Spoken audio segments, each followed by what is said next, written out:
მაშინ საკავშირო მმართველობა იყო, როგორც მოგვეხსენებოდა და CSKA ერთ-ერთი წამყვან გუნდად თვლიდნენ.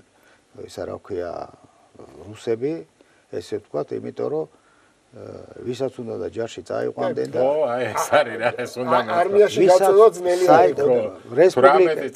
რესპუბლიკებიდან თუ ინსტიტუტში ვერ შეაბარებდნენ, მოკიდებდნენ ხელს და წაიყვანდნენ ჯარში და დინამოდან ვერ დინამოს ვერ უბედავდნენ მილიციელები კიევსაც ვერ უბედა, უკრაინასაც ვერ უბედა. დინამოს სპორტ საზოგადოება. იმიტომ რომ დინამო თვითონ იყო ისა ხო? გასაგებია. ჯარის ჯავშანი. შინაგან საქმეთა დანარჩენი ვისაც უნდა მოკიდებდნენ ხელს და წაიყვანდნენ. თელი ვის რა ქვია უზბეკეთი თელი საკავშირო მასშტაბით. და არა მარტო ფეხბურთში ჰოკეიში ესე იყო, კალათბურთში და ესე მარტო იყო. ის ხო არ იყო, სკა როსტოვი ყავდათ კაცო კიდევ. და სკა კიევიც იყო და რაღაცეები სკა იყო. ყველა რესპუბლიკას. ყველა რესპუბლიკაში სკა იყო. საქართველოს სკატვილისიც იყო. ასკ. ასკ. მერაბ მეგრელაძე თამაშობდა სკაში. ჯარი ვისაც უწევდა. ყველა ნევი. ყველა ასაკი. ან სკაში იყო და თუ მათ ჭირდებოდა საკავშირო ცენტრალურ და მე როგორცელი.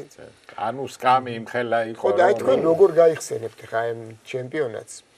და ჩვენ რამდენად მევახსოვს თავიდანვე ლიდერები ვიყავით ჩვენ. თავიდანვე ლიდერები ვიყავით და არ დამავიწყდება სულ ხუმრობდით და ვადაობდით მაგაზე. კახი შემოვიდოდა ხოლმე ასათიანი და იტყოდა გასვლაზე. თუ ამ თამაშს მოიგებთ უკვე მეორე წრე არის და ჩემპიონები შეიძლება გამხდარი იყავით, მაგრამ ჯერ არ ვიყავით.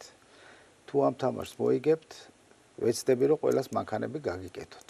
იმხელა мотиваციას გვაქვს, რო გავიდოდით ხოლმე. ხო, უკვე ვიგებდით და მე იხუმრა რა. ესენი გაგიჟდნენ, მე მგონი მართლა მანქანებს მომთხოვენო, მე შეაყირობდა ხოლმე კახი ასათიანი. და სხვათა შორის რო გავხდით ჩემპიონები, ბევრს ჩვენი გუნდიდან, მე არა, მაგრამ ბევრს უფროსები ვინც იყო, გაუკეთა ყველას მანქანები. ერთი ეგ იყო ჩვენი მანქანას ურიგოთ თუ გამოიყვანდი, რა თქმა უნდა, უფულოდ არ ურიგოთ. ეგ იყო არა, უფულოდ სად იყო.